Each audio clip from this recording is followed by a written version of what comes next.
एष सुरासुरमणुचिन्दवन्दितं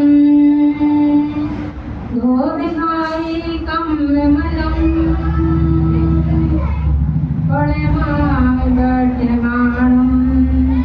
इत्थं धम्मस्य कर्तारं इत्थं धम्मस्य कर्तारं। हमारे सामने शास्त्री जी विराजमान हुए हैं। रत्नकरंड श्रावकाचार्य सभी लोग बहुत प्रसिद्ध है। ये श्रावकों का ही आचार विचार विधि विधान इसमें लिखा है, इसलिए इसका नाम श्रावकाचार्य है, श्रावकों का आचार विचार। हम लोग सब श्रावक हैं, श्राविका श्रावक हैं। आचार्य संबंध रुद्र लिखा हुआ शास्त्र है और बहुत ही इसकी प्रसिद्ध है। ये पढ़ते हैं लोग, काफी लोग स्वाध्याय करते हैं। तो इसका मंगलाचरण ही पहले कर लें, फिर अपनी बात से करते हैं।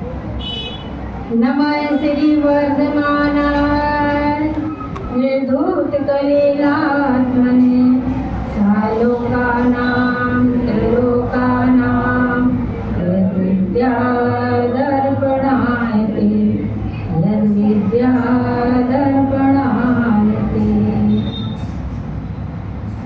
वर्तमान शासन है महावीर भगवान की जय, श्री नेमिनाथ भगवान की जय और श्री विराजित यहाँ पर सब तीर्थंकर भगवान की जय।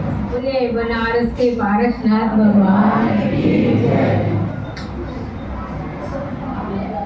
देखिए आज हम लोग सभी को भी देते हैं, वैसे सभी ने पूजा की है और महीनों से पहले से सभी लोग को याद रहता है कि पर्युषण पर्व 10 लक्षण पर्व आने वाला है। इसका काफी इंतजार भादों के महीने में तो शुरू से ही हो जाता है।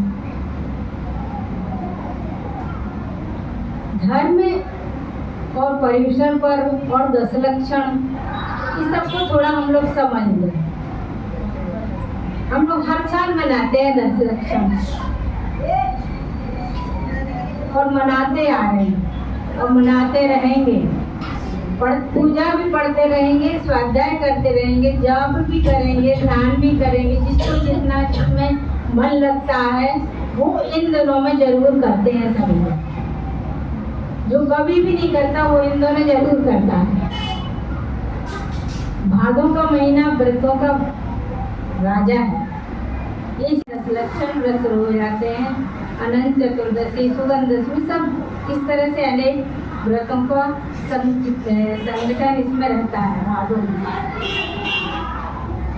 पर्युषण पर्व का राज क्या है? यदि सब लोग आंख बंद कर लें और आकाशवाणी समझ लो रेडियो हो रहा है, आकाशवाणी से कोई आवाज आ रही है, आकाशवाणी कुछ कह रही है कि पर्युषण पर्व क्या है और क्यों इसको हम लोग करें, इनको आचरण में उतारेंगे 10 लक्षणों को तो क्या होगा? आगे हमारा एक नया जीवन, नया परिवर्तन होगा। होना भी चाहिए। 10 दिनों में 10 लक्षण ना सही 1 लक्षण आ जाए, और वो भी आज का जो धर्म है, सारा 10 लक्षण आज के धर्म के लिए। उत्तम क्षमा और अंत में आप लोग क्षमा वाणी मनाएंगे। तो क्षमा हमारे धर्म की नींव भी है और क्षमा, उत्तम क्षमा ही हमारा उसका कलशारोहण भी है। जैसे मंदिर पे कलशारोहण किया जाता है, उसी तरह क्षमा वाणी पर हम लोग क्षमा मांगने के लिए 10 दिनों के ध्यान पूजन जब से हमारा मन तैयार हो जाता है। आज हम आपसे पढ़ लिया, आज पहला दिन है, थोड़ा शुरुआत हुई, पर आज मन मतलब उबल नहीं रहा है, ऐसा कि उत्साहित नहीं हो रहा है जब क्षमा मांगी जाए। क्योंकि अभी हमको तराशने के लिए जो हमारा कुछ खो गया है या हम खोए हुए हैं या हम उसको भूले हुए हैं, जो हमारा अस्तित्व है, जो हमारी अस्मिता है, वो क्या है? हमारी आत्मा। और आत्मा पे कितने प्रदूषण लग चुके हैं। पर्युषण नहीं कर रहे, कितने प्रदूषण कसाय विकारों के लग चुके हैं, कर्मों के लग चुके हैं और आत्मा कहीं सुप्त हो गई है। चेतन है, हमारा चैतन्य है, पर हम थोड़ा भूले हुए हैं, भटके हुए हैं, इसलिए इन दोनों का ज्यादा महत्व हो जाता है। हम अपनी ओर खुद देखते हैं। ये पर्व हमको स्वयं की पहचान कराते हैं, ये किसी दूसरे के लिए नहीं और हर जन के लिए है, खाली जैनियों के लिए नहीं। उत्तम क्षमा मर्द वर्जा सत्य शौच जो भी धर्म के जो 10 लक्षण है वो हर व्यक्ति के लिए है। एक बार आंख बंद कर लीजिए, थोड़ा सा हम आकाशवाणी समझ लीजिएगा कि आकाशवाणी हो रही है और पर्यूषण पर्व हमको क्या देने वाले हैं। कुछ मुझे लिखा हुआ मिला था, मैं सुनाती हूँ, तो बात करते हैं अपने। इसको सब लोग बहुत ध्यान से सुनेंगे।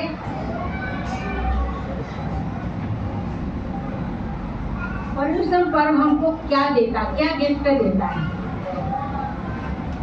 और लोग यानी हमारे जैनेतर भाइयों को तो ये कहा जाता है कि ईश्वर ही सब कुछ करता है, ईश्वर ही सुख देता है, ईश्वर ही दुख देता है, ईश्वर हमारे काम बनाता है, ईश्वर ही जो कुछ करता है वही, उसके बिना कोई बनता नहीं। परंतु जैन दर्शन का मौलिक सिद्धांत साहस ईश्वर को नकारने का है। ईश्वर के हम भजन करें, प्रस्तुति करेंगे, पूजा करेंगे, परंतु हमारा जो सुख दुख है वो हमारे साथ हमारे कर्मों का है। और पर्यूषण पर हमको उन कर्मों, उन दशाओं के विकार को हटा के क्या बना देता है वो आप बंद करके सुनिए। क्या कहते हैं हमारे प्रभु, हमारे तीर्थंकर भगवान आचार्य जो भी है, चिलवाड़ी माता हमसे क्या कहती है, हम सबसे क्या कहती है, तुम ही हो परमात्मा। कौन? तुम ही हो परमात्मा। कहाँ से आ रही है ये आवाज? कहाँ से आ रही है ये आवाज? कानों पर नहीं हो रहा विश्वास। हम परमात्मा, आप परमात्मा, सब अपने लोग में परमात्मा कहा जा रहा है। कहाँ तो ईश्वर की सत्ता है, कहाँ हमको ईश्वर कहा जा रहा है। तो कहें तुम ही हो परमात्मा। कहाँ से आ रही है आवाज? कानों पर नहीं हो रहा विश्वास, कानों पर नहीं हो रहा विश्वास। कितने कितने किए पाप, कसाय कर्म जो भी है सब, कितने कितने किए पाप जो सता सता रहे दे संताप, सता सता के संताप दे रहे हैं। हम लोग बहुत संतापित हो गए हैं, संतप्त हो गए हैं। संतप्त मानस शांत हो, कहते हैं महावीर भगवान की जब पूजा करते हैं तो संतप्त रहे हैं और घुट रहे हैं। क्या घुट रहे हैं? अपने आप, कोई नहीं कह रहे हैं, अपने आप घुट रहे हैं। कहाँ से? हम खुद को ये कर्मों से घुट रहे हैं अंदर, किसी से कह भी नहीं पा रहे कि क्या हमसे गलती हो गई, क्या हो सकूंगा पाप। देखो क्वेश्चन आ रहा है कि क्या हो सकूंगा पाप, पाप करने पवित्र, क्या हो सकेंगे हम पाप, इतने पाप करके भी? क्या पाप बन जाएंगे राख? क्या पाप बन जाएंगे राख? कौन करेगा माफ? कौन करेगा माफ? हाँ हाँ हाँ हाँ, हो रहा है पश्चाताप। हाँ हाँ, हो रहा है पापों का, कसायों का, विकारों का पश्चाताप, प्रतिक्रमण पश्चाताप। चल रहा है पूजा पाठ। आ गए हम लोग अपने खेमे में, अपने सत्ता में आ रहे हैं। चल रहा है पूजा पाठ। बढ़ रहा है क्या? बढ़ रहा है तन और मन का विराग। बढ़ रहा है तन का और मन का विराग। बढ़ेगा धीरे धीरे, आए दिन आते आते। तो क्या आत्मा कह रहा है, चेतन कह रहा है जाग और जाग। चेतन कह रहा है भाई हमारे ऊपर इतना कुछ आवरण रख दिया, हम अंदर दब गए, आपको दिखाई भी नहीं दे रहे। तो कम से कम जो ऊपर इतना बोझा लग गया है, इसके लिए जाग जाओ, हटाओ, और हम तुम्हारे सामने, हम जो हैं आप वो प्रकट हो जाओ। खुद जो स्वयं हो वो प्रकट हो जाओ। चैतन्य कह रहा है जाग और जाग। हो जाएगा पाप, हो जाओगे पवित्र, खुल जाएंगे तेरे भाग। भाग जाएंगे क्या? द्वेष और राग भाग जाएंगे द्वेष और राग। यही तो है पर्यूषण पर्व का राज, यही तो है 10 लक्षण पर्व का राज, यही है 10 लक्षण पर्व का राज। प्रभु आप कितने महान, आत्म तत्व का कराते ज्ञान, आत्म तत्व का कराते भान, स्वयं से स्वयं की पहचान, तुम ही हो परमात्मा कहकर, तुम ही हो परमात्मा कहकर फूंक देते हो प्राण, तुम ही हो परमात्मा कहकर फूंक देते हो प्राण। जे एगम जाने सो सबम जाने कहा जाता है, प्राकृत में कहा जाता है जे एगम जाने ते सबम जाने, अरे जो एक आत्मा को जान लेता है वो सब जान लेता है। कहते हैं घरों में कहावतों में कहा जाता है एक सदे तो सब सदे और सब सदे तो सब जाने। एक का मतलब होता है, या हिंदी से मतलब नहीं है, एक का मतलब है आत्मा।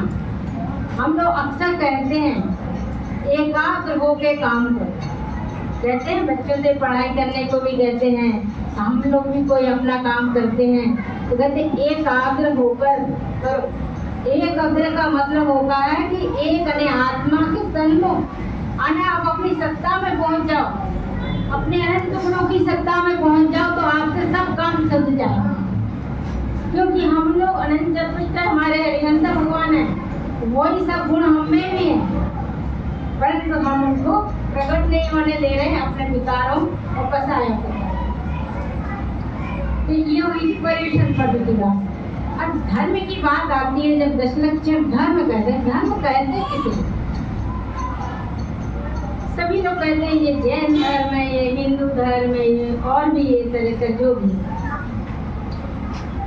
हमारे श्रावकाचार्य में आचार्य समुद्रभद्र बहुत बड़ी अच्छी परिभाषा दी है। धर्म है क्या? वस्तु सहावो धर्मो, ये आचार्य बंधु कुल कहते हैं। वस्तु सहावो धर्मो, अन्य वस्तु का स्वभाव ही धर्म है। वस्तु का स्वभाव धर्म कैसे? पूरा विश्व का धर्म एक कैसे हो सकता है? यदि हम एक उदाहरण देंगे तो वस्तु का स्वभाव जब बताएंगे तो पूरे ऑल इंडिया नहीं, पूरा अंतर्राष्ट्रीय स्तर पर कहीं भी यदि आप कहो अग्नि का स्वभाव क्या है तो सभी जगह एक ही उत्तर आएगा कि गर्म, कोई इधर उधर नहीं जाएगा और स्वभाव में कभी तर्क नहीं चलता। है तो है, अग्नि गर्म है तो है, जल शीतल है तो है, उसका स्वभाव और वही उसका धर्म है। जल को हम गर्म भी कर लेते हैं तो वो भी अंतोगत्वा शीतल हो जाएगा, अपने स्वभाव में आ जाएगा। गर्म जल में कभी अपना चेहरा नहीं देख सकते। उबलते गर्म जल में आप अपना चेहरा देखोगे तो नहीं दिखेगा। जैसे जब हम क्रोध करते हैं तो हमको अपना आपा खो बैठा, सब लोग कहते हैं अपना आपा खो बैठा। आपा आने आत्मा, आने वो आत्मा को खोया है इसलिए क्रोध उत्पन्न हुआ। तो धर्म की परिभाषा बताई है आचार्य समुद्रभद्र में बहुत बढ़िया कि देश्यामि समीचीनम धर्मम कर्म निर्धारणम संसार दुख तय सत्वान यो धरती उत्तमे सुखे। अर्थात उन्होंने देशना की है कि जो समीचीन सम्यक धर्म है वो कैसा है? वो धर्म और कर्म का निर्वाह तो करता ही है, और धर्म वही है जो संसार दुख तय सत्वान, सत्वान यानी जीवों को मतलब सभी आत्माओं को जो दुख से निकाल के, किससे दुख से? संसार के दुख से निकाल कर कहाँ दे? यूं धरती वक्ति में सुखे, उत्तम सुख में प्रदान करता, उत्तम सुख को देता है, वही धर्म कहलाता है। अब इस धर्म की परिभाषा में कोई कहीं भी कोई विवाद नहीं, सभी जगह सब कहेंगे भाई धर्म करते ही इसलिए कि सुख हो, दुख से निवृत्ति के लिए ही धर्म किया जाता है।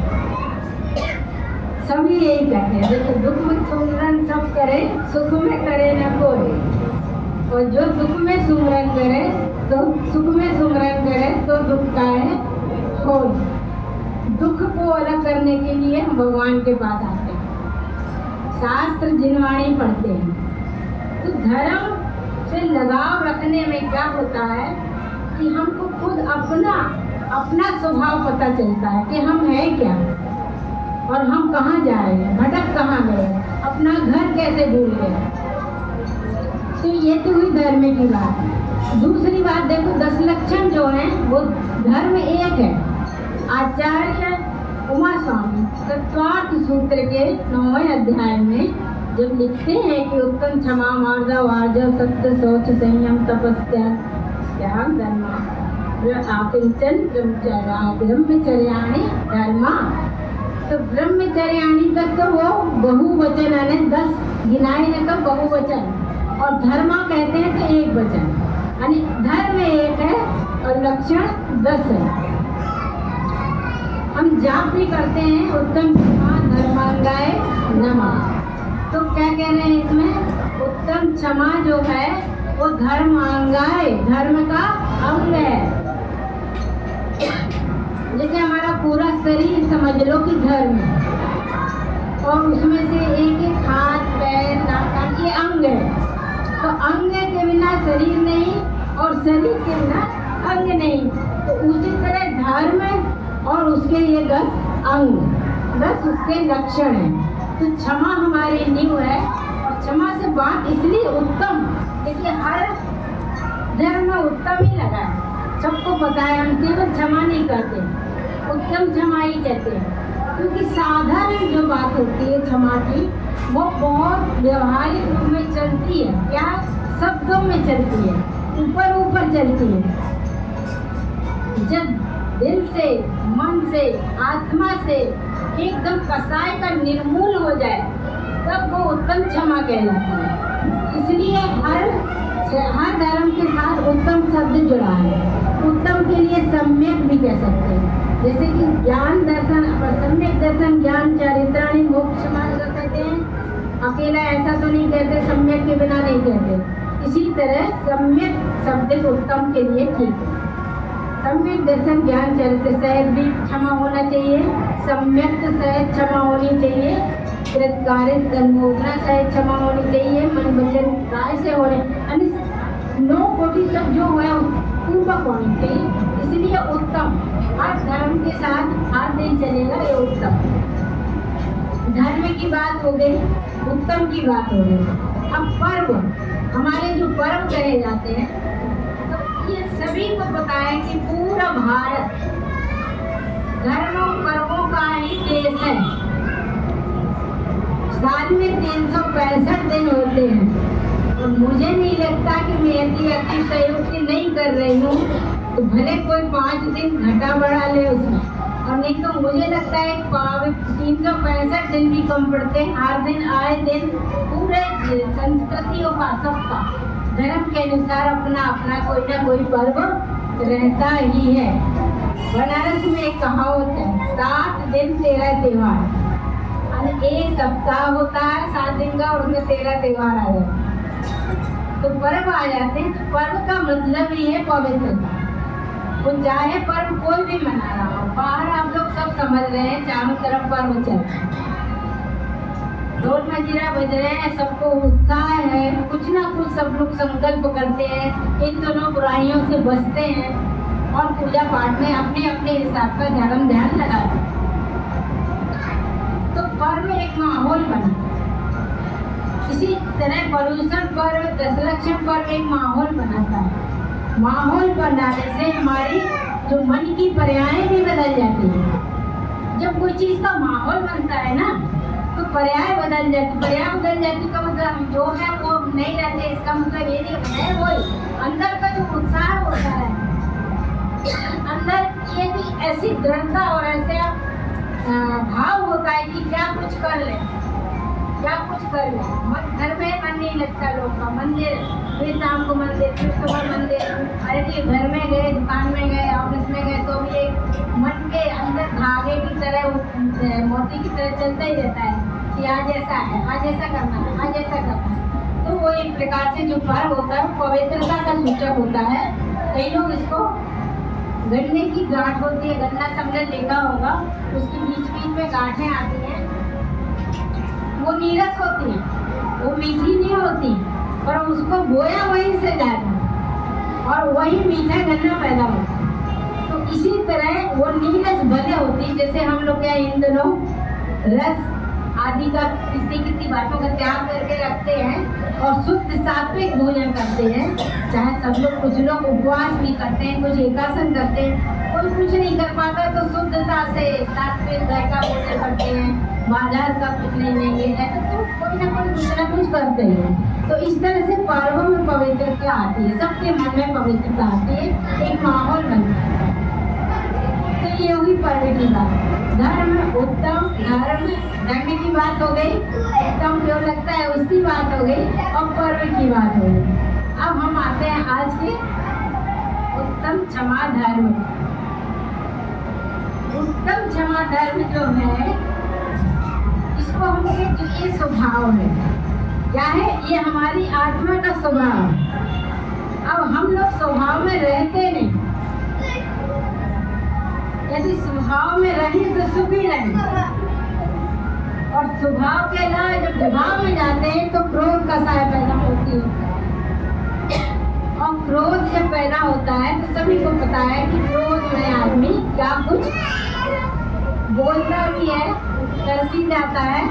तो हमारे आचार्यों ने बड़े मनोवैज्ञानिक पूर्वक इसकी विभाजन भी किया। इन कसायों का क्रोध मान आया, लोग का एक दिन बात होगी, पर आज जो बात होगी, तो उन्होंने इसका एक मानक बनाया, एक थर्मामीटर बनाया, जिससे हम लोग को जब फीवर होता है ना, तो समझ नहीं पाते कितना फीवर है, तो थर्मामीटर लगाते हैं, उससे हम लोग को पता चलता है कि ये जरूरत से ज़्यादा हो रहा है। यदि थोड़ा है, नॉर्मल है, थोड़ा बहुत घर की दवाई वो उससे ठीक होता है तो ठीक है, अन्यथा यदि है आगे जाके तो डॉक्टर का दवाई लेना ही पड़ेगा। इसी तरह हमारा क्रोध किस स्तर पर है, ये कसाय हमारे अंदर किस स्तर पर है, वो हमारे आचार्यों ने हमको बिल्कुल एक खुली गणित की तरह, मेकअप की तरह एकदम सामने रख दिया। उन्होंने उसको 4 विभाग कर दिया। पहला अनंतानुबंधी कसाय, अरे ये सब कसायों पर होगा इसका विभाजन, परंतु आज क्रोध पर। अनंतानुबंधी क्रोध कसाय। अनंतानुबंधी का अर्थ होता है कि ऐसा क्रोध जो अनंत संसार भ्रमण कराता है, भव का भ्रमण कराता है। अच्छा, इसमें किसी को नुकसान नहीं है, दूसरे को, स्वयं को नुकसान है, स्वयं की हानि है। अनंतानुबंधी होता क्या है, कहेंगे भाई इसकी परिभाषा तो बताओ। अनंतानुबंधी का मतलब है, आचार्य कहते हैं, यदि कोई बात आपको आपस में एक दूसरे की बुरी लग गई, या आपका बैर हो गया, या एक दूसरे का मन नहीं बन रहा है, तो वो 6 महीने से अधिक नहीं जाना चाहिए हुआ है ना। उन्होंने समय दिया, यदि 6 महीने के बाद तक गया, ये बात तुमको बात लगी रही एक दूसरे की, चाहे परिवार में हो, रिश्ते में हो, किसी का किसी से हो, व्यापार में हो, ऑफिस में हो, कहीं भी हो ही जाता है, मनमुटाव हो जाता है। तो इस स्तर पे यदि हो गया कि आपको महीनों बीत गए, 6 महीने से ज़्यादा चला गया, तो समझ लो कि आपको ये कसाय, अनंतानुबंधी कसाय क्रोध हो गया, और ये आपको भाव अनंत भ्रमण कराने वाली कसाय बन गई। और इसका उन्होंने कहा और साधारण क्या तरीका है इसका समझाने का, तो वो हम लोग को समझाते हैं कि ये ऐसे समझो, जन को समझाना तो कैसे, अनंतानुबंधी सुन के परेशान है आदमी, ये क्या चीज़ होती है, ये क्या चीज़ होती है, कि मतलब है कि जो पत्थर या पर्वत में जो दरार पड़ जाती है, या पत्थर पे जो लकीर खिंच जाती है, वो जल्दी भरती नहीं है। तो हमारा क्रोध ऐसा कभी नहीं होना चाहिए, ऐसी गुस्सा कभी नहीं, हमको ऐसा बैर कभी नहीं रखना चाहिए एक दूसरे से कि वो पत्थर की लकीर बन जाए। हम लोग बड़े बड़े उत्साह में कह भी देते हैं आपस में कि ये बात ऐसी हो गई, अब ये पत्थर की लकीर हो गई, हम आपसे ऐसा कभी नहीं बोले, तो ऐसा नहीं करेंगे। मतलब हम कहते भी हैं ऐसा, तो हमको अपनी क्रोध कसाय को अनंतानुबंधी कसाय नहीं बनाना है। कम से कम इसको तो एकदम अलग ही रखना है। ये मिथ्यात्व का पोषण करती है। जो मिथ्या दृष्टि होते हैं वो ही इस अनंतानुबंधी कसाय के पोषक होते हैं, वो नहीं छोड़ पाते। और यदि हमको सम्यक की तरफ आना है तो इसको, इस पत्थर को तो अपने सिर से, अपने मन से, अपनी आत्मा से सबसे पहले हटाना होगा, अनंतानुबंधी। दूसरी, इसी का दूसरा मानक दिया है कि अप्रत्यक्षान। ये शास्त्रीय शब्द है, परंतु सरल शब्दों में यही कहा है कि अप्रत्यक्षान जो दिया है वो 6 महीने तक पे रहे। ये 6 महीने की ज्यादा की बात हो रही थी, 6 मंथ से ज्यादा की जो बात हो रही थी वो अनंतानुबंधी थी। अब ये केवल 6 महीने तक ही अंदर अंदर इसको रफा दफा करो। वो कैसे करो, रफा दफा कैसे कर सकते हैं? आप लोग सब 4 व्हीलर चलाते हैं, बम्बई में खूब पानी बरसता है और सब लोग जाते हैं, चलाते हैं और चले जाते हैं। तो सामने जो ड्राइवर होता है, ड्राइवर नहीं, खुद अपन भी होते हैं, हम भी जब उससे जुड़े बैठेंगे तो उससे ड्राइविंग ही कहते हैं, ड्राइविंग करेंगे। सामने जो बूंदें पड़ती है शीशे पे, तो उसके बगल में एक वाइपर लगा होता है। तो वो जो वाइपर है वो 1 सेकेंड उसको, उस पानी को उसको रुकने नहीं देता। और यदि वो रुकने दे तो आप दिशा भ्रमित हो जाएंगे, आप ड्राइविंग नहीं कर पाएंगे। तो जो वाइपर है वो 1 सेकेंड बरसात की बूंद को, पानी को कांच पर नहीं रहने देता और नहीं ही रहना चाहिए, तभी हमारी गाड़ी आगे बढ़ेगी। तो जो हम अपनी अंतर यात्रा करने बैठे हैं आज, बाहर यात्रा सबको पता है, कहाँ का रिजर्वेशन, कहाँ का आरक्षण, कहाँ की फ्लाइट, कहाँ की क्या जाती है, ये हमारे पूरे लिस्ट में सब जगह लिखा रहता है। परंतु जो हमें अंतर यात्रा करनी है उसका थोड़ा हमको टिकट जो कंफर्म करना है, बहुत मुश्किल है। वो पैसे देने से नहीं होता, वो कितने ज्यादा पैसे भी दो तो भी नहीं होता, वो हमको खुद ही करना पड़ेगा। तो वो जो वाइपर है उस तरह से हमको अपनी अप्रत्यक्षान कसाय को रफा दफा करते रहना है। और वो किसके लिए, मैं बार बार कह रही हूँ, ये नहीं कि अगला तो नहीं कर रहा, मैं क्या करूँ। अरे आपको अगले से क्या लेना, पहले आप अपना घर साफ करो। दिवाली कब मनाते हैं, दूसरे का घर सफाई करने जाते हैं क्या?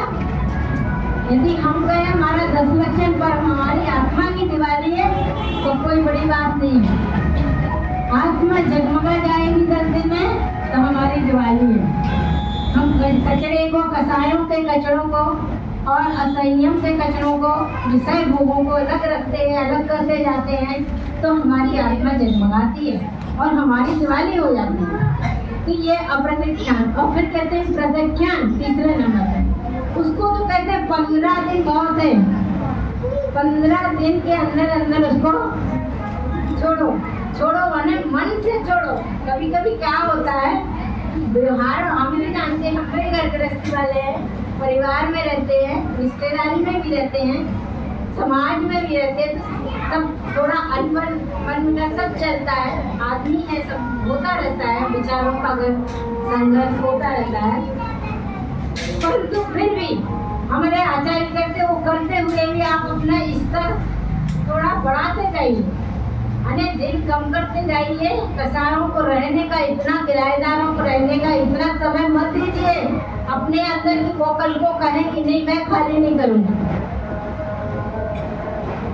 ये सब किराएदार है, ये कसाय जो भी है, क्या विकार है, जो भी अंदर जो है, वो हमारा अपना घर करने लगे, हमारी आत्मा पर अपना अधिकार कर रहे हैं। और ये हमारे स्वभाव नहीं, और आत्मा का स्वभाव दब गया।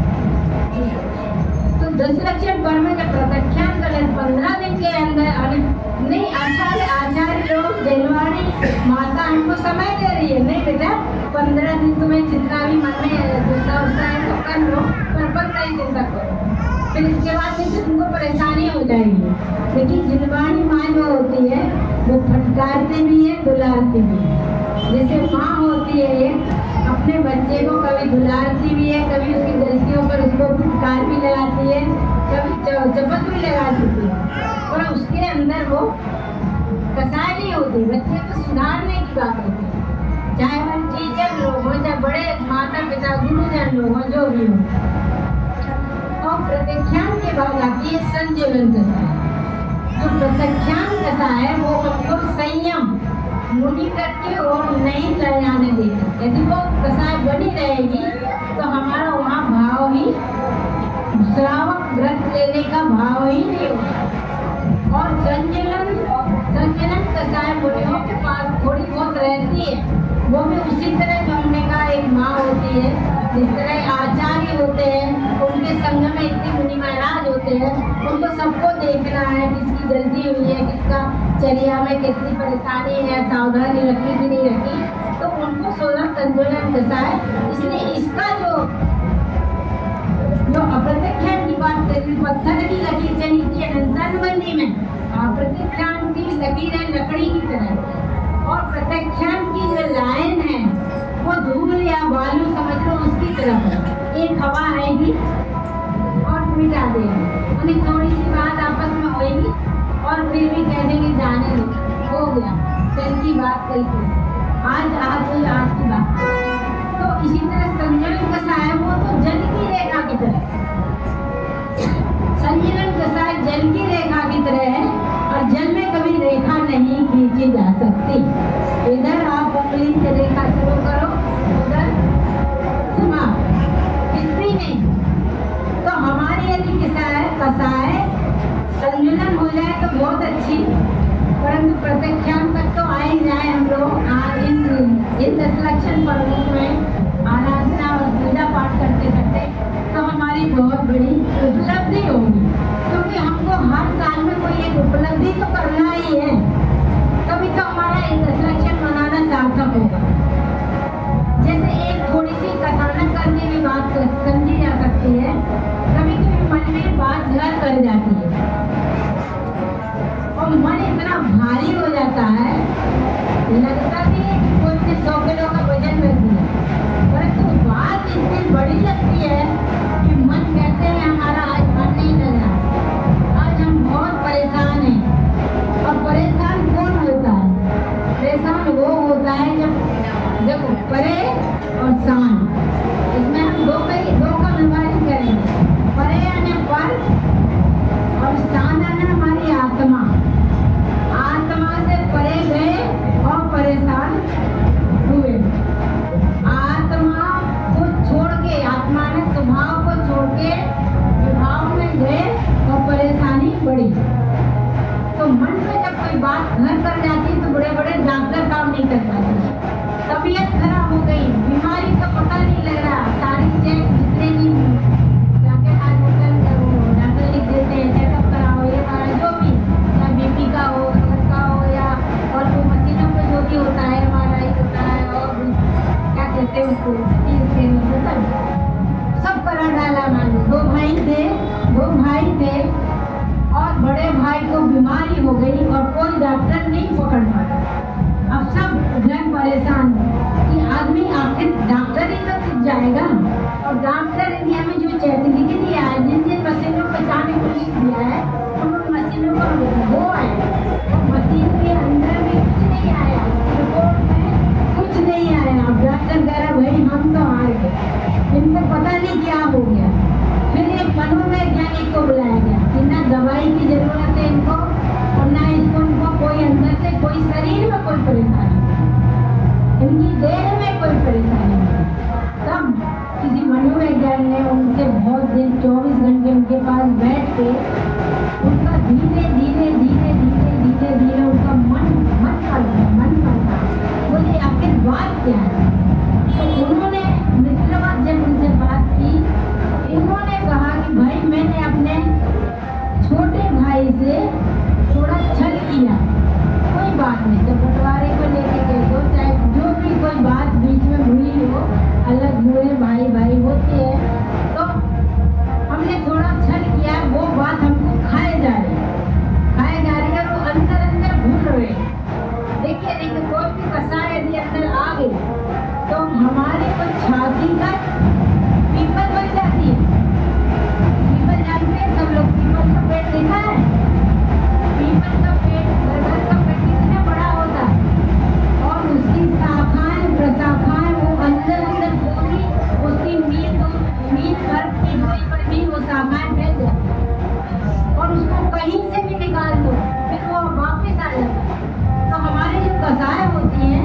वो इसी तरह होती।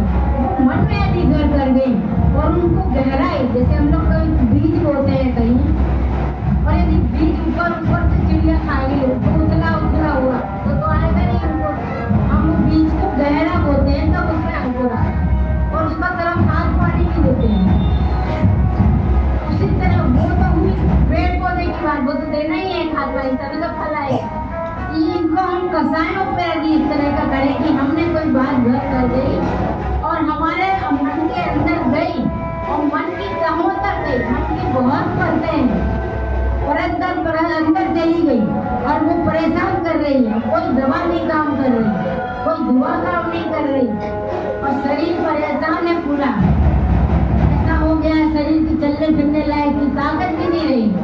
तो उसने जब अपनी बात खोली तो उन्होंने कहा कि ऐसा किया है यदि तो तुम जाके अपने भाई से कह दो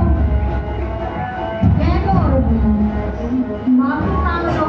बोले अरे मैं बड़ा भाई और वो छोटा, मैं उससे कैसे माफी मांग लूं, मैं कैसे बात कर लूं। बोले यदि आपको मनुष्य जन्म मिला है और जीना इतनी किसी तरह तो आयु मिली है और उसको सफल बनाना है तो अपनी बीमारी अलग करो, छोटा बड़ा मत देखो और अपनी बात उससे कह दो।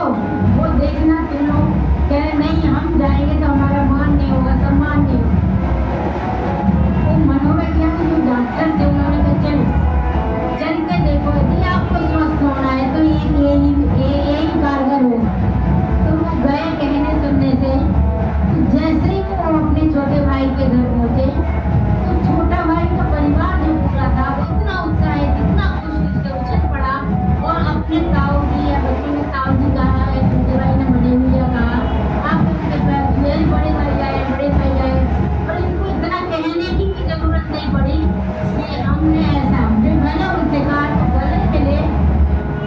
जब दोनों भाई गले मिले तो आंखों से गंगा जमुना बह गई, आंखों से गंगा जमुना जो बह गई उनमें सब जो अंदर के सारे रूप में जो बातें थी वो सब बह गई और स्वच्छ मन हो गया। और धीरे धीरे बड़े भाई स्वस्थ हो गए और ठीक हो गए। एक दो भाई की बात करके माने के किसी भी परिवार में, हमारे किसी भी रिश्तेदारी में, किसी समाज में भी, और जहाँ हम जिनके बीच रहते हैं पड़ोसियों में भी, कहीं भी यदि ऐसी कोई बात बनती है तो जो हमने 4 प्रकार का थर्मामीटर हमारे आचार्यों ने बताया है, उन कसायों को हम धीरे धीरे इस तरह से अलग कर सकते हैं। कहा गया है, एक गाथा है, साथ में कई पंडित तो बता रही हूँ मैं, प्राकृत भाषा में है, अर्थोवम बड़थोवम अग्निथोवम कसाय थोवम चे नाहु में विसस्यभ्यम थोवम भी भूतम बहुपुर। का अर्थ है अर्थोवम आने ऋण आने कर्ज, और बड़थोवम बड़ आने व्रण आने होगा घाव, शरीर में कहीं यदि थोड़ी बुढ़िया फुंसी घाव हो जाए वो। और अग्निथोवम अग्नि, थोवम माने थोड़ा थोड़ा, कसाय थोवम चे और कसाय क्या कार्य, अर्थोवम बड़थोवम माने घाव और अग्निथोवम है अग्नि और कसाय थोवम कसाय। इन चारों को ना हो भी विश्वास नहीं करना चाहिए, पर कभी भी विश्वास नहीं करना चाहिए। ऐसा नहीं अरे हुआ है तो होता है होने दो, हुआ है तो होने दो, हाँ हुआ है तो होने दो, अभी तक छोड़ा है, ऐसा कभी नहीं छोड़ना चाहिए। अग्नि को कभी छोड़ना नहीं करना चाहिए। आज इसकी एक छोटी सी तीली कितनी बड़ा काम कर सकती है जलाने का, कहने को इतनी छोटी सी है। उसी तरह कसाय को कभी थोड़ा नहीं समझना चाहिए, अभी क्या हुआ आज तो अरे चलता है। और वो भी जो 4 प्रकार का होता है ना, बढ़ते बढ़ते वो अनंतानुबंधी तक पहुंच जाता है। इसलिए जितनी जल्दी बने वो वाइपर की तरह यदि बनता है तो अच्छी बात है, बहुत ही अच्छी उत्तम बात है। और यदि नहीं तो भी यदि बना सके तो जितनी जल्दी हो सके उतनी जल्दी हमको इसको अलग करना है। हम कसाई की जो बात हो गई, अब हम क्षमा की बात करते हैं। क्षमा क्या होती है? यदि हमारे मन में क्षमा है, यदि हमारे वचनों में क्षमा, तो सब लोग कर लेते हैं, माफ कर दो भाई, वैसे सरल नहीं है, बहुत मुश्किल होता है। हाँ, एक छोटा सा शब्द अंग्रेजी में जिंदा शब्द सॉरी कहने में माहिर है। और कभी कभी सॉरी का इतना इतनी छोटी सॉरी का आपस में इतना सौहार्द बन जाता है। किसी का धक्का लग गया कहीं भीड़ में, किसी को पैर लग गया उधर जाने में, या किसी को किसी से कुछ थोड़ा कह बैठा और तुरंत सॉरी हो जाती है, तो तुरंत हम लोग का आपस में व्यवहार में देखते हैं, तुरंत मन ठीक हो जाता है। अच्छा कोई बात नहीं। उसने अगले ने यदि कह दिया सॉरी, तो थोड़ा पहले जब गुस्सा आवेग आता है ना अंदर से, अरे तुमने पैर मार दिया हमको, या तुमने हमारा सामान इधर से उधर कर दिया, कुछ एक सच्ची घटना है। महावीर जी गए थे, तो वहाँ पर एक वृद्ध महिला, हमारी बुजुर्ग महिला जो माता जी कहलाती है, जिससे ब्रह्मचारिणी होती है ना, वैसी बुजुर्ग महिला बैठ के सामायिक कर रही थी और खूब भीड़ थी बाहर, लेकिन उस समय कोई सब रहा होगा, तो जगह नहीं थी बैठने की। अब एक दिन के दर्शन के लिए गए थे, तो सोचे चलो 2 घंटे बाद तो जाने ही है, बाजू में कोई अपना बैग रख दो और अपन दर्शन करके निकल जाए। तो वो जो हमारी वृद्ध महिला थी, वहाँ जो सामायिक कर रही थी, तो उनके बाजू में एक चारपाई रखी थी, वो उनकी चारपाई थी और वो चारपाई खड़ी, तो वो जगह समझ के किसी ने अपना बैग रख दिया, तो किसी जगह है चलो बैग रख दो, दर्शन करते हैं और फिर उठा के चल दिए। वो सामायिक करते करते उन्होंने देख लिया और वो इतने गुस्से में, इतनी आवेग में आ गई कि उन्होंने कोई आव गाँव नहीं देखा, कुछ भी नहीं देखा, और उन्होंने 2-4 हाथ उस व्यक्ति पर चला दी और चिल्ला के कहा कि अरे ये तो मेरी चारपाई बिछी हुई थी, यहाँ पर चारपाई बिछी हुई थी और मेरी जगह है, मैं कहाँ सोऊंगी, ऐसा वैसा कुछ भी जो भी। तो यहाँ ये देखना है कि जो व्यक्ति के ऊपर हाथ चलाया था, वो व्यक्ति उस समय क्या करेगा।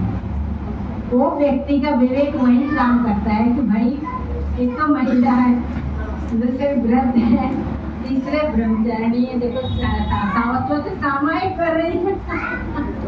तो उस समय का विवेक यही काम करता है कि भैया बैग उठा लो और सॉरी कह के उनसे माफ कर दो माता जी, माफ कर दो माता जी कह के, और वो तब भी चिल्लाई जा रही, फिर मुझे माता जी माफ कर दो, हम नहीं समझे कि आपकी पूरी चारपाई बिछना दे।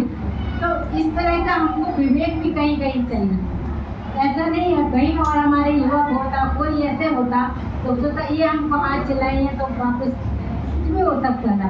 तो इस तरह से हमको अपने गुस्से पर, अपने धर्म का क्षमा, तो वो वहाँ क्षमा काम की। उन्होंने कहा चलो कोई बात नहीं, उनकी जगह थी और वृद्ध और हो गई, गुस्सा हो भी गई तो कोई बात नहीं। तो इस तरह से क्षमा कहाँ हमको काम करती है, बहुत जगह काम करती है। परिवार में तो करती है, समाज में भी करती है, और हमारे जो ऑफिस है, दुकानदार है, व्यापारी है, और सब जगह जैन नहीं होते हम लोग, सबके बीच रहते हैं, सबके बीच रहना पड़ता है। पड़ोसी हमारे अक्सर ये नहीं होता कि हमारे ही समाज के लिए कोई भी रहता है, तो हमारे लिए उत्तम क्षमा है।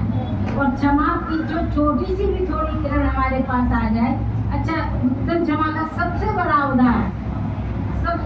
उदाहरण यदि देखना है तो हमारे तीर्थंकर पारसनाथ, सबको उनकी कहानी बताया कि उनके पीछे कौन लगा था। उनका ही भाई 10 जन्मों तक, हमारा तो 10 मिनट में हो जाता है काम पूरा, 10 भाव तक उनका पीछे पड़ा रहा, और जो कुछ भी किया तो पढ़ते हैं पूजा में, जयमाल में पढ़ते हैं, कितने उपसर्ग किए उसने, तो उसका नाम कमठ था। और हमारे पारसनाथ भगवान जी वो कर्मठ थे। पारसनाथ भगवान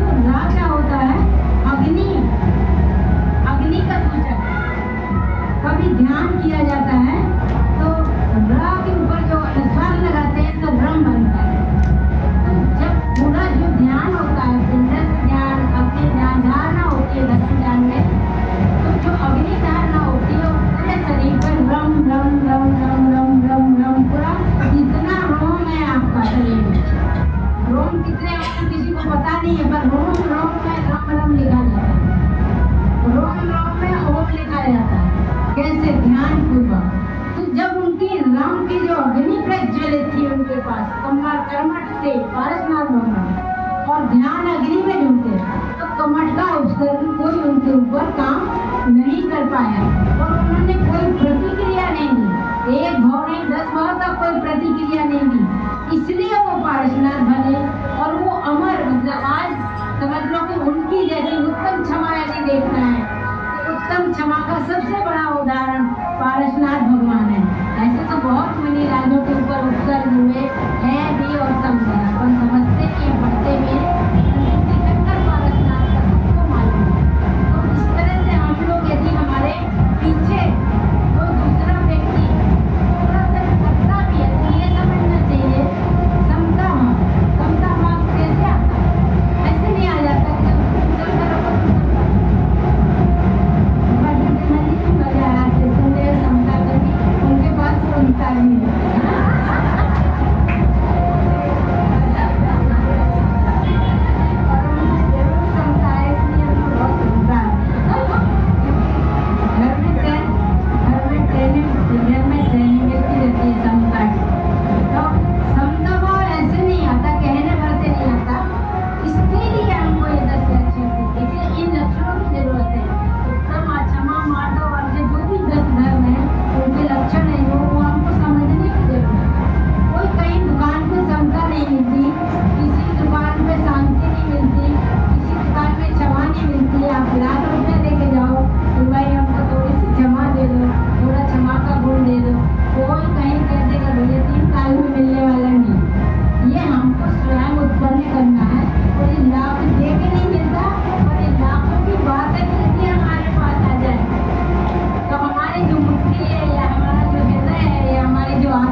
अपनी नहीं, सब कुछ अपना मानते हुए ये मेरा, ये मेरा, ये तेरा, ये बाल बच्चे अच्छा खासा समझदार कामयाब है। हमारे सब बाल बच्चे हैं अच्छा खासा समझदार। हम लोग बहुत समझदार है, कोई कम नहीं है, इतने इंटेलिजेंट है कि क्या बोलूं। अभी आपको जनरल नॉलेज की बात तो इतना पता है, सफेद का तो चंदन तो कहा क्या कुछ दुनिया सबको पता है, पर ये नहीं पता अच्छा खासा समझदार था मेरा बच्चा। अब तो समझ, समझ कहते हैं, अब तो समझ, अब तो समझ अपनी आत्मा को शांति दे पाया, अब तो समझ अपनी आत्मा को शांति दे पाया। जग से उबरने को मिली थी ये काया, मनुष्य जन्म किसने मिला? बोले अब तो समझ अपनी आत्मा को शांति दे पाया, जग से उबरने को मिली थी ये काया। सुरपति तरसते हैं ना जन्म को, कहते हैं कि देवता भी तरसते हैं मनुष्य जन्म को। जग से उबरने को मिली थी ये काया, सब कुछ जानते हुए जो अब भी नहीं माना। सब कुछ जानते हैं हम लोग, कोई नहीं जानते हैं, सब हर दिन हमारी आंखों के सामने छुट्टी हमारे कभी कितने हमारे मामा नाना दादा सब कितने चले गए आंखों के सामने, सब जानते हैं हम लोग, सब भी सब कुछ जानते हुए जो अब भी नहीं माना। फिर से 84 का टिकट पड़ेगा कटाना, 84 मसला नहीं, 84 लाख योनि का कटाना पड़ेगा। अब वक्त कहाँ ऐसे जीने का, अब वक्त कहाँ ऐसे जीने का जो उगल सके गुबार सीने का। अरे गुबार भरो सीने का, उतना वक्त भी नहीं मिल पाएगा, इसलिए जो कुछ है अभी निकाल लो। अब वक्त कहाँ ऐसे जीने का, इतना बोझ लेके जीने का, दुनिया भर के कसायों का, विकारों का, विषय भोग का। अब वक्त नहीं है जीने का जो उगल सके गुबार सीने का। याद करो तो एक एक दिन की एक कहानी है, याद करो तो एक एक दिन की, एक एक जीव की, एक एक आत्मा की यही कहानी है। कहो तो जिंदगी कम पड़ जाए, यदि कहने बैठे तो जिंदगी कम पड़ जाए, परंतु फिर भी यदि जिंदगी मिली है ना तो कहते हैं बड़ी खूबसूरत कहानी, कहते हैं बड़ी खूबसूरत कहानी, जिसको कहते हैं हम जिंदगानी। ये जिंदगानी ऐसे नहीं मिली, मनुष्य उसमें भी जैन को, उसमें भी सर्वज्ञ है तो भगवंतों का हमको पूजन भजन उनका तत्व उपदेश सुनने का मौका मिला। छोटी सी कथा कहते मैं बात खत्म करके बहुत टाइम हो गया, मैंने देखा नहीं आपको बताना चाहिए था। मैं गई, एक व्यक्ति सुबह सुबह अपना नाम लेके खूब जोर जोर से पुकारता था। एक व्यक्ति खुद अपना नाम लेके सुबह सुबह खूब जोर जोर से, अने मोहल्ले पड़ोस सब सुनाई दे, सब अपना ही नाम लेके पुकारता। सुनते सुनते लोगों ने कहा ये अजीब बात है, कहीं अपने ही नाम पे करता है। जब पूछा जाए तो सब लोग मिलजुल के थोड़ा गए, बोले नहीं बात तो पता लगे बात क्या है। उनसे कहा भाई आप सुबह सुबह अपना नाम लेके क्यों चिल्लाते हो इतनी जोर जोर से, किसको बुलाते हो? भाई दूसरे का नाम लो तो बुलाना कहते हैं, बुला के घर परिवार का किसी बेटे को बेटी को या पत्नी को किसी को, तो अपना ही नाम लेके क्यों चिल्लाते? उसने कहा बैठ बैठ शांति से बताता हूँ, यदि आपकी जिज्ञासा है तो बताता हूँ। बोले मैं अपना नाम सुबह सुबह इसलिए ले लेता हूँ, पुकार लेता हूँ बार बार कि मैं हूँ, मैं कौन हूँ अंदर का, मैं चेतन हूँ, मैं हूँ। क्योंकि 24 घंटे हम निकले थे घर से, उसके बाद भूल गए मैं कौन हूँ। मैं सुबह सुबह अपना अस्तित्व जान लेता हूँ, अपनी अस्मिता को जान लेता हूँ, पुकार लेता हूँ कि तू है ना, तेरे को हम पहचान रहे। जैसे कभी कभी आप लोग, कोई भी आप लोग यहाँ कभी कोई भी, यदि आपके पास अब तो नहीं रहते वैसे, पहले कभी सोना चांदी जेब में कुछ पैसे लेकर आप यात्रा पर निकलते हैं जबरदस्त, अच्छा खासा सोना चांदी हो तो बैंक है, लॉकर है, कुछ भी है आपको नहीं उतना जरूरत है, सबके पास कार्ड है सब, परंतु फिर भी उदाहरण के तौर पर बताती हूँ। निकालते हैं तो हम लोग कितने सबसे बात करते रहे, सब कितने सबसे चर्चा करते रहे, परंतु हमारा ध्यान उस पर रहता ही रहता है। कुछ बहुत सुरक्षित है कि नहीं, उसको हम टटोल लेते हैं बार बार वहाँ हाथ रख लेंगे जहाँ उसको रखा हुआ है, जेब में रखा है या उस पर हमारा ध्यान बना ही रहेगा।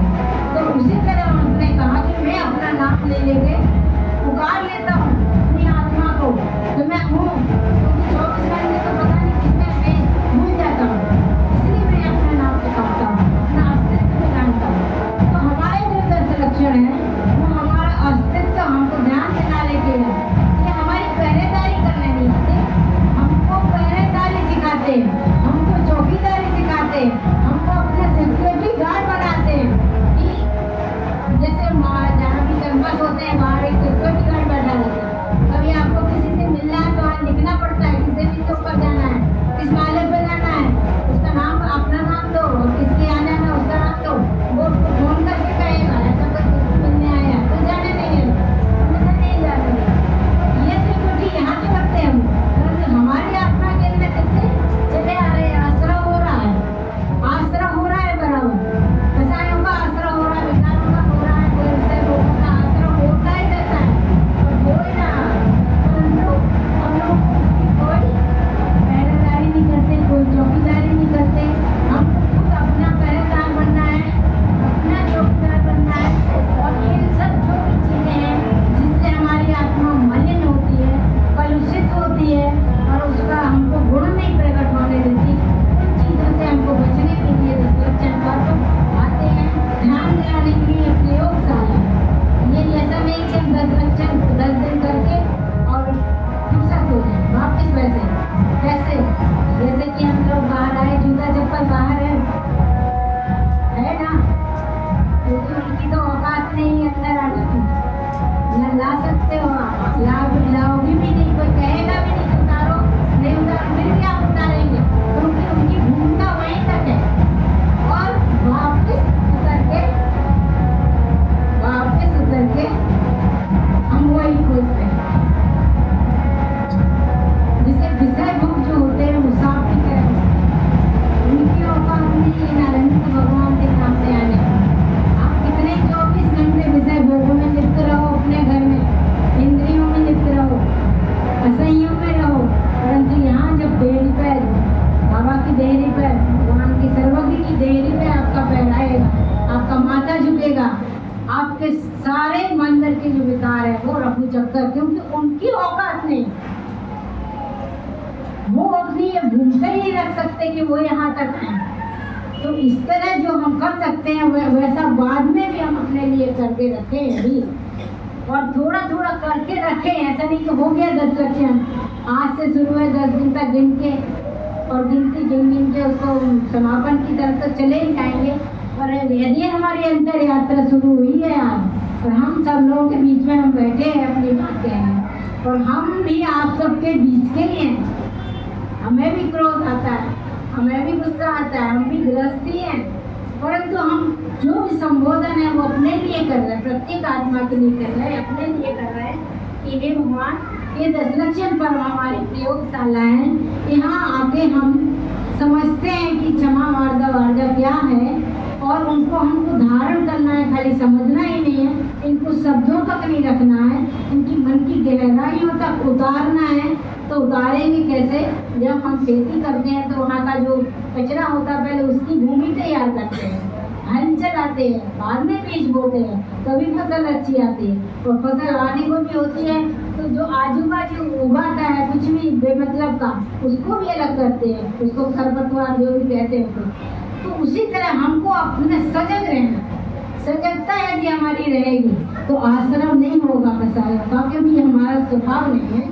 यदि अच्छा कभी कभी ऐसा होता है, कोई बच्चा हमको परेशान करता है, आपको परेशान करता है, तो कहा जाता है देखो भाई तुम परेशान करोगे अभी मत करो, आ जाएगा उससे, कहाँ से आ जाएगा, अंदर नहीं आएगा, आएगा मतलब हमारा नहीं, हमारा वो स्वभाव नहीं।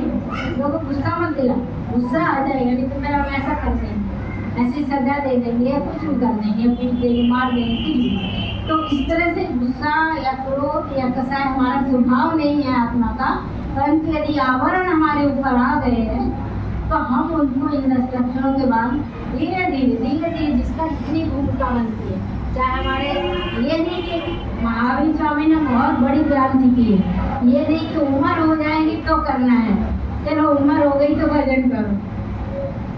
जब उम्र की बात हो जाएगी तो शक्तिहीन हो जाते हैं, अनेक रोग घर लेते हैं। और देखो ये रोगों का घर भी है, ये कैसा है, ऐसा नहीं है, एक एक अंगत पर इसका प्रभाव पड़ता है।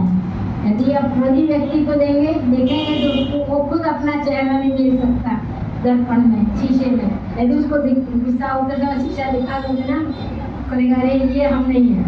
ये थोड़े ही ऐसा गुस्से में जो भी स्थिति बनती है, आप आँखें लाल है और चेहरा भी पता नहीं कैसा हो रहा है और मन भी कैसा हो रहा है और खून जल रहा है अग्नि की तरह। तो क्रोध की सेनाएं बहुत हैं, खाली क्रोध एक चीज नहीं है, क्रोध करवाने के लिए बहुत सारी चीजें उसकी सेना है। ईर्ष्या करते हैं हम लोग, ईर्ष्या बहुत बड़ी अग्नि है। जिसे चिंता होती है, चिंता जलाती है तो शरीर को जलाती है। कहते चिंतन करो, चिंता मत करो। चिंता करोगे तो शरीर पर असर पड़ेगा और बीमारी देगा, रोग देगा। वैसे सब लोग कितने रोग हैं आज के समय में, साधन कितने उपलब्ध है घर में, हम लोगों को उतने काम भी नहीं करने पड़ते, साधन भी इतने हैं कहीं आने जाने के लिए भी, घर में भी समृद्धि है, फिर उसके बाद भी हमको रोगों ने घेर रखा है। क्यों?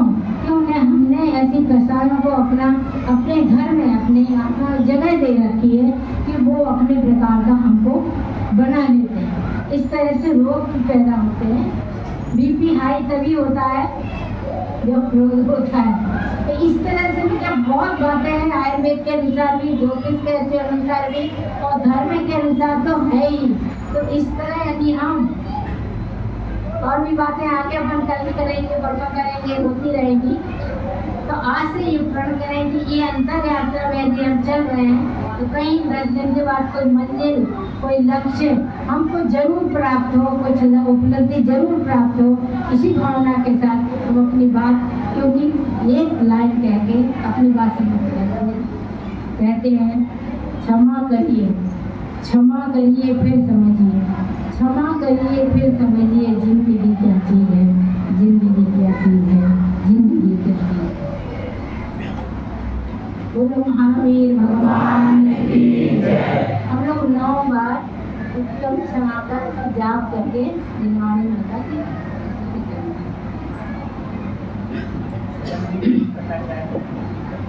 इसको भजन में बोल रहे हैं तो बोले नहीं करो तो 9 बार उत्तम क्षमा का जाप करना है तो उत्तम क्षमा करना कर लेते हैं। ये आप लोग सोचें, हम लोग बोलते चलेंगे, ऐसा नहीं कि हम बोले फिर आप बोले, ऐसा नहीं, एक बार ही सब। ओम ह्रीं उत्तम क्षमा धर्मांगाय नमः। ओम ह्रीं उत्तम क्षमा धर्मांगाय नमः। ओम ह्रीं उत्तम क्षमा धर्मांगाय नमः। ओम ह्रीं उत्तम क्षमा धर्मांगाय नमः। ओम ह्रीं उत्तम क्षमा धर्मांगाय नमः। ओम ह्रीं उत्तम क्षमा धर्मांगाय नमः। ओम ह्रीं उत्तम क्षमा धर्मांगाय नमः। ओम ह्रीं उत्तम क्षमा धर्मांगाय नमः। ओम ह्रीं उत्तम क्षमा धर्मांगाय नमः। बोलो उत्तम क्षमा धर्म की जय। 10 लक्षण पढ़ने की जय।